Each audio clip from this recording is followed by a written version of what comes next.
coming closer in their economies. And in 2006, you can expect a very cold winter. Some places no snow and others too much. You'll see minus 46 degrees in Chicago. 80% of the homes in America will be without heat, and with little food, many will starve to death.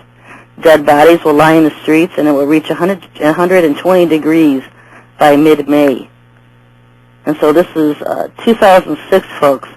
So you need to start preparing, stocking up on food, stocking up on water. Over and over again, people are out of work next year. The economy is basically crashed for all intents and purposes. Terrorist strikes going on everywhere. And also, it was in 2006 where a huge earthquake will hit Chicago. And, of course, I've warned about this. I had a vision of this last year. Huge earthquake hitting Chicago. Lake Michigan taking down pretty much the entire city. An estimated 62 million people will die in this earthquake in Chicago of 2006. So if you're in Chicago, start heading out of that area. I've read and seen where this earthquake that hit Chicago in 2006 will be felt for a mile radius of 500 miles. I don't know if it will do damage in all of 500-mile radius of it, but it will be felt. And it's this earthquake that will get the Mississippi River flooded. Something to do with that. Maybe it happens around the same time or as a result or effect of it, I don't know. But it's at this time that the Mississippi River will also divide the country in half. So this is what I look forward to in 2006. So if you say you can't afford to stock up now, just think of next year when you're not working at all. Because a lot of people are going to be losing their jobs, especially in the service-oriented industries. If people aren't working, they're not going to be wanting hamburgers. They're not going to be wanting a lot of luxury items or be shopping in a lot of stores other than food. And right now we're seeing if there's going to be a lot of fuel shortages, then there's going to be a lot of store shortages as well. If truck drivers can't get goods to the stores, there won't be anything to buy. So better be buying it now. Stock up now. The third year being 2007 starts out in January with an earthquake in northern Iowa, followed in February by another one in Boston. And then in 2007, they just start becoming common throughout the year.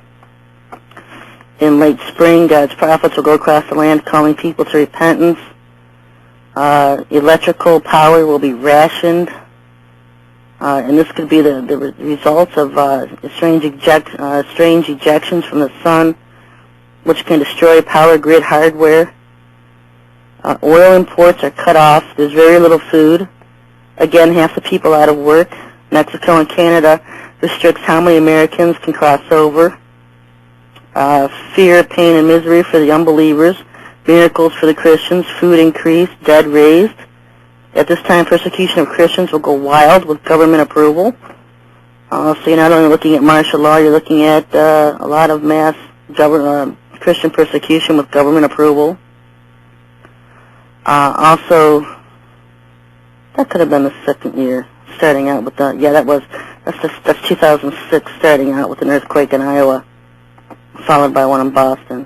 There's more things to look forward to in 2006. And this one is saying, he says it's during the third year. On July 5th is when the earthquake will hit Chicago. But I've heard it going for both years, so be leery of it happening in either 2006 or 2007, the huge earthquake of Chicago. Let's see, the water in Lake Michigan will rush to the north and then return 15 stories high and totally destroy Chicago, and that's exactly what I saw. I saw the water knocking over the Sears Tower like it was a cardboard box. The water will continue down the Mississippi River Valley, wiping out all the cities in its path, including New Orleans, and that's even saying it's rebuilt by then. 30 days later, angels will tell the Christians where to flee, and 7 days after, an all-out nuclear attack will hit America. And so this is 2008, folks. 2007, 2008. At this time in Florida, most of the southern half of the state from Orlando south will go under ocean water to be gone. And, of course, I've been warning people I know in Florida to get out of Florida. That it's just a matter of time before that whole, I call it an island waiting to sink, even though technically it's not an island. The northern part of Florida is a safety zone up by the border, probably up by the northern part of the state and the border there. But most of that leg of that state is going to be gone. A lot of the U.S. military decimated, and then 2 months later, after we lose most of the state of Florida, is the Russian invasion. Troops will land at Slaughter Beach in Delaware. They'll move on into Philadelphia, where no one is alive, from 3 neutron bombs. That being from Chuck Young-Brandt. And I have said the same thing about Philadelphia, about a dirty bomb, I think it was dirty or a neutron bomb, going off in Philadelphia.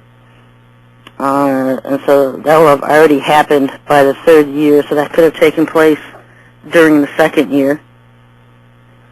China, some of the nations involved, China, Cuba, Mexico, Japan, Nicaragua, Serbia, and other countries join in on the attack. On the west coast, the Chinese land and enter through Mexico with Mexican help and up into California. They also land at San Francisco. They land in Astoria, Oregon, with mainly Japanese personnel. In California, the Chinese are ordered to kill all Americans. They dig great holes with earth movers and bury people alive. This is stopped by a battle in San Francisco where the Chinese general who promoted death to all was killed. Alaska will be taken by the Russians, and they kill everyone there. Hawaii surrenders to the Japanese. The Russians will take some Americans back to Russia for slave labor. Russia and China will plunder through our land. Chuck saw busts of Karl Marx set up in churches and people worshipped him. As the 7 years go by, children are sold for food. Chuck said at this time he could buy a child for a pack of cigarettes. Witches and homosexuals will hunt Christians for food. So we're seeing widespread cannibalism here. Near the end of this occupation, Americans are put on trains, told they were going to re-education camps and taken to slaughter, where they were processed for food. Again, the satanic groups wish to kill millions of people. It's always been a big part of the New World Order agenda. And so this is what we're going to see over the next 3 years. By the time 3 years is up, all totaled, 70% of Americans will have died. And Chuck says there's 5 safe zones: Northeast Washington, North Dakota, Northeast New York State, North Arkansas, and North Florida. So you might want to make notes of that. And this is stuff happening just over the next 3 years. I'm going to try to put some kind of an outline of this on my site somewhere. One of them, probably at least the watchafiles.com, SherryShriner.com, and even the radio site, SherryTalkRadio.com. And I was looking at the Bible code on this whole Hurricane Katrina, and I didn't have to go very far. Crossing right through the center of it is Amalek and accomplished. And so Amalek, I did some research to figure out who they were. Last I kept seeing their names in the codes for the latter days, and these were the Nazis. The Nazis of the Old Testament times, they were called Amaleks. In our times, they're called Nazis. And so it's the New World Order faction. And, we know they were behind this whole weather-induced